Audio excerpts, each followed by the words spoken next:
विधानसभा में मांग होते रहता है जी जी और विधानसभा में मांग हो जाने से सब कुछ हो नहीं जाता है। आप विधायक नहीं हैं, आप यूट्यूबर्स हैं। जी। सब गरीब मजदूर थे और परवल की खेती होती है, उसमें वो लोग काम करने गए थे और कैपेसिटी से ज़्यादा नाव पर लोड हो गया, जिसकी वजह से दुर्घटना हो गई। नौकरी के लिए इनके परिवार के लिए कुछ व्यवस्था की आप मांग करिएगा कि नहीं? आपके यूट्यूब का चैनल का व्यूअर हम बढ़ाए हैं। नहीं सर। आप भी जानते हैं जी सर कि नौकरी जो होता है प्रोसेस से होता आइए हमारे जनप्रतिनिधि महोदय अभी माझी के मौजूद हैं हमारे साथ, उनसे बात करते हैं, कुछ इनसे बात जानने की कोशिश करते हैं। विधायक जी, हमारे चैनल में आपका बहुत बहुत स्वागत है। और इस घटना से सर इन लोगों की क्या सबक मिला कि ओवरलोड गाड़ी हो या फिर नाव हो, चढ़ना नहीं चाहिए? ये कहने का जले पर नमक छिड़कने वाली सवाल आप कर रहे हैं। सब लोग समझ रहे हैं कि मानवीय भूल से ये दुर्घटना हुई है जी जी। और कोई भी मनुष्य जो है भूल से ही दुर्घटना होती है, जान के नहीं करता है। 5 किलो तो 10 किलो लोग को सबक क्या ले रहे हैं, सब लोग समझदार हैं। जी जी। वो व्यवस्था आपको मैं एक बात बता देना चाहता हूँ, अभी कराई मंगाई है। जिला प्रशासन और बिहार सरकार से वाला को मंगाई। हमारा निवेदन है कि सरजुग नदी जो है इसका रेंज बहुत दूर तक है। मांझी से लेके सिवान तक, अनर तक जो इलाका है, दरौली तक जो सरयुग नदी जाती है, एनडीआरएफ के टीम पानापुर में जो लगाया गया है वो अच्छा चीज़ है, पानापुर में रखा है लोग, लेकिन एक टीम जो है मांझी के अंदर अस्थायी रूप से रखना चाहिए कि घटना घटे तो जान माल की कम नुकसान हो, एहतियातन के तौर पर जो है जल्द कार्रवाई हो सके। इसके लिए एनडीआरएफ की टीम, एक टीम जो है मांझी को अस्थायी रूप से देना चाहिए, ये मैं मांग करता हूँ राज्य सर। आप यहाँ के जनप्रतिनिधि है, अगर शायद विधानसभा में अगर आप सवाल उठाते हैं यहाँ के लोगों के हित के लिए तो शायद ऐसा हो सकता था। ये घटना होने के बाद काफ़ी लोगों में मायूसी और एक गांव के 18 लोग सर काफ़ी महत्व हो जाता है और दुख दर्द इतना हो रहा होगा पूरे क्षेत्र के लोगों को, आपको ही बहुत दुख हो रहा होगा कि हमारे क्षेत्र में ऐसा घटना हुआ जिससे दिल दहल जा रहा है। तो विधानसभा में सर आप मांग क्यों नहीं करते? पहले एक बात जान लीजिए जी।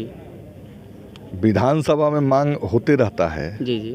और विधानसभा में मांग हो जाने से सब कुछ हो नहीं जाता है। आप विधायक नहीं हैं, आप यूट्यूबर्स हैं। जी जी। विधानसभा के पटल पर सभी लोग अपने अपने क्षेत्र की मांग करता है। सभी प्रतिनिधि चाहते हैं कि हमारे क्षेत्र के अंदर पब्लिक को कोई कष्ट नहीं हो। जी जी। राज्य सरकार की भी अपनी बाध्यता होती है जी। लेकिन इसके बावजूद भी हम लोग सदन के अंदर भी बात रखेंगे और सरकार से भी बात रखेंगे कि एनडीआरएफ की टीम इस इलाके के सर जी इसे पूरे टीम यहाँ पे लगी है एसडीआरएम, जो कब से यहाँ पे पूरी मशक्कत चल रही है जिला प्रशासन के द्वारा और एसडीआरएफ के द्वारा। आपको मतलब जब से सूचना मिला है तो यहाँ पे कार्रवाई किस प्रकार से हो रही है? शाम 6 बजे से जो है जिला प्रशासन और 7 बजे से एनडीआरएफ की टीम जो है कैंप की हुई है। जी जी। तो काम हो रहा है। जी जी। अब काम हो रहा है, जो प्रकृति के कुछ नियम होते हैं, जी जी। न हमारे कहने से, न आपके चैनल से, न लोगों के सोचने से होता है। वो दब गया है, पानी के अंदर लाश दब गया है, तो जब तक फूलेगा नहीं तब तक ऊपर आएगा नहीं। जी जी। ऐसे पानी के होड़ने का जो काम होता है वो मशीन लगा हुआ है। जी जी। अभी होड़ रहा है, जी। एग्जैक्ट जगह नहीं मिल रहा है जिससे होड़े जैसे लाश आए। लाश ऊपर है। तो टेक्निकल तौर पर जो एसडीआरएफ को काम कर रही है, एनडीआरएफ काम कर रही है। अब जो है कुछ असूल है, नदियों के असूल होते हैं, उस असूल के मुताबिक काम करना होगा। तो इतना जल्दी परिणाम की उम्मीद आप नहीं कर सकते। लाश आएंगे जो प्रकृति का जो नियम है उसके नियम के हिसाब से। इनको कुछ मुआवजा भी मिलेगा बिहार सरकार से? बिल्कुल, हमारी सरकार जो है प्रत्येक मृतक को 4-4 लाख रुपया जो है आपदा से देगी और 20,000 रुपया जो है पारिवारिक लाभ भी उनके परिवार को दिए जाएंगे। कबीर अंत्येष्टि से भी 3,000 रुपया जो है उनको मिलेगा। ये सारी सुविधाएं मिलेगी तो हम प्रयास करेंगे कि राज्य सरकार की जितनी ही जनहितैषी योजनाएं हैं उनका लाभ इन परिवारों को मिले जो इस आपदा के शिकार हुए हैं। सर लास्ट सवाल एक रहेगा कि यहाँ पे 18 लोग एक गांव के नदी में समाये हुए थे, तो क्या आप सरकारी नौकरी के लिए, रोजगार के लिए ही अगला गया था उस पार, नदी को पार करके, तो नौकरी के लिए इनके परिवार के लिए कुछ व्यवस्था की आप मांग करिएगा कि नहीं? आपके यूट्यूब का चैनल का व्यूअर हम बढ़ाए हैं। नहीं सर, आप भी जानते हैं जी सर, कि नौकरी जो होता है प्रोसेस से होता है, अब वो दौर नहीं है। जी सर, सारी नियम परिनियम बने हुए हैं। जी जी, नियम परिनियम के अनुकूल जो है ये काम होता है, और इसे ऐसी दुर्घटना में किसी को नौकरी राज्य सरकार नहीं देती है। जी जी, तो राज्य सरकार के जो नियम है उसी नियम के तहत तो कुछ मिलेगा जी। सर आप अपने फंड से या फिर अपने तरफ से सर कितना सहयोग इस परिवार के करिएगा? आपको जानकारी नहीं है? जी सर, विधायक का कोई फंड नहीं होता अपने तरफ से रुकिएगा। जी सर, गलत सवाल कर रहे हैं। यूट्यूब चलाते हैं तो पत्रकारिता का एक मापदंड हो जाए, उस सबको समझिए, पढ़िए। जी सर, जर्नलिज्म का एक जो है नॉर्म्स है, नॉर्म से बाहर आप सवाल मत कीजिएगा। आपको मैं बता दिया जी सर, कि विधायक का कोई फंड नहीं होता है। जी सर, ये भरम में लोग हैं। मुख्यमंत्री क्षेत्र विकास योजना है जिसमें 31 बिंदुओं पर काम करना है विधायक लोग को। 31 बिंदुओं में आपदा देने का काम विधायक का नहीं है। जो काम राज्य सरकार करती है वो विधायक फंड से, मुख्यमंत्री क्षेत्र विकास योजना से नहीं होता है। जो काम मुखिया करता है वो जिला परिषद से नहीं होता है। सभी लोगों, प्रतिनिधियों के, सभी विभागों के अलग अलग काम तय किए गए हैं। इसलिए ये काम हमारा बिहार सरकार के आपदा विभाग का है। आपदा विभाग को मैंने कहा कि 4 लाख रुपया आपदा विभाग देगा, और पारिवारिक लाभ से वीडियो जो है हमारी 20,000 देगी, और 3,000 रुपया जो है पंचायती राज विभाग जो है कबीर अंत्येष्टि से देगा।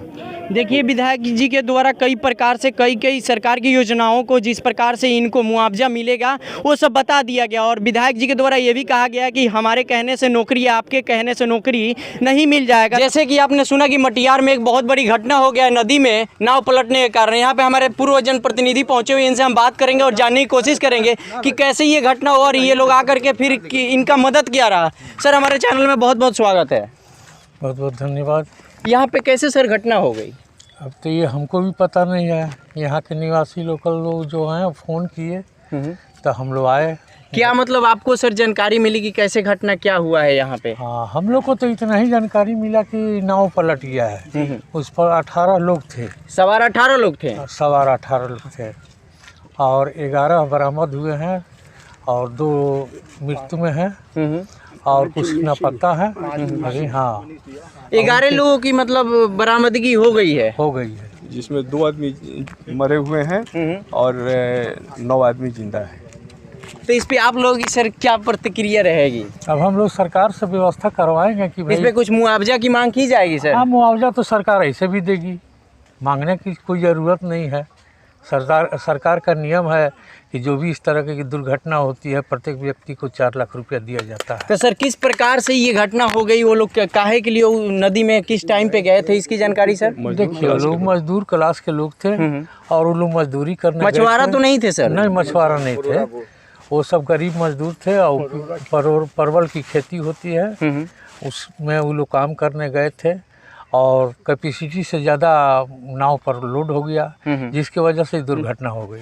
देखिए हमारे पूर्व जनप्रतिनिधि ने जिस प्रकार से बताया कि ये नदी जो है इसमें ये वो लोग गए थे अपनी रोजगार के लिए, काम करने के लिए, उधर से कैपेसिटी से ज़्यादा उस नाव में वजन हो जाने के कारण नाव पलट जाती है। वहाँ पे 18 लोग मौजूद होते हैं, उस नाव पे सवारी करते हैं, नाव पलटने के कारण 18 लोग उसी में डूब जाते हैं। अभी तक 11 लोगों को बरामद कर लिया गया, जिसमें से 2 की मौत हुई है, बाकी अभी हॉस्पिटल में भर्ती हैं। जैसे इन्होंने बताया कि सरकार 4 लाख ही इस कारणों से मुआवजा देती है, तो उनको 4 लाख मुआवजा मिलेगा और हम लोगों का विशेष सहयोग इस क्षेत्र के लोगों के साथ रहेगा। ये कुछ यहाँ के स्थानीय लोग हैं, उनसे बात करते हैं, जानने की कोशिश करते हैं। आपको क्या जानकारी मिली है सर? हम यहाँ के वर्तमान मुखिया हैं। अच्छा, हमको कल 6:30 बजे सूचना मिली जे गंगा नदी में मटियार के सामने नाव डूब गई है, जिसमें कुछ मजदूर वर्ग के लोग डूब कर न पता है। कितने लोग सर डूबे थे? 18 लोग डूबे थे, जो कि वहाँ उस पार में पटल के खेती करने गए थे, मजदूर वर्ग के लोग हैं। हाँ, जिसमें से हम लोग रात भर प्रयास किए हैं, सारे डीएम एसपी साहब सारे लोग यहाँ मौजूद थे, है ना। उसमें हम लोग प्रयास करके खुजवाए हैं, जिसमें 11 11 आदमी बराबर है। 11 आदमी। हाँ, तो ये सर कितने बजे की रात की घटना है? 6:30 बजे। 6:30 बजे शाम की घटना है। शाम की घटना है। और अभी तक स्थिति उनका क्या बना हुआ है जो लोग बरामद हुए? अभी जो स्थिति जो बरामद है उसमें 2 आदमी का मृत्यु हुआ है और लोग सुरक्षित हैं, ठीक ठाक हैं। और लोगों की लाश अभी नहीं मिली? नहीं, अभी खोजा जा रहा है। देखिए यहाँ पे बहुत बड़ी भीड़ मौजूद है और तमाम लोग यहाँ पे पहुंचे। रात से प्रशासन यहाँ पे मुस्तैदी से काम कर रहा है और सारे जनप्रतिनिधि जितने भी लोग हैं यहाँ पे पहुंच करके अपना भागीदारी निभा रहे हैं बखूबी। मुखिया हो या फिर पूर्व जनप्रतिनिधि हो, वर्तमान जनप्रतिनिधि हो, आसपास के लोग भी यहाँ पे पहुंच रहे हैं क्योंकि ये इस क्षेत्र के लिए सबसे बड़ी घटना माना जा रहा है। और इस घटना को लेकर के कई लोगों को सीख भी मिल रहा है कि अब शाम के टाइम में ओवरलोड कुछ भी करके, गाड़ी हो या फिर ना हो, मत सवारी करिए, नहीं तो दुर्घटना के शिकार आप हो सकते हैं। सरकार भी और प्रशासन भी आपको सिखाने के लिए कहती है, लेकिन आप इस बात को दरकिनार करके इस चीज को आगे बढ़ते हैं, ऐसे ही घटना होती है। देखिए यही नदी है, मैं आपको दिखाना चाहूँ, कैमरा में चाहूंगा एक बार जूम करके दिखाए। यही नदी है जिसमें 18 लोग एक नाव पे सवार हुए थे और 5 लोग अभी लापता है। एनडीआरएफ की टीम बखूबी रात से ही मुस्तैदी से काम कर रही है। एसपी डीएम यहाँ पे मौजूद हुए थे और सभी लोग अधिकारी भी यहाँ पे मौजूद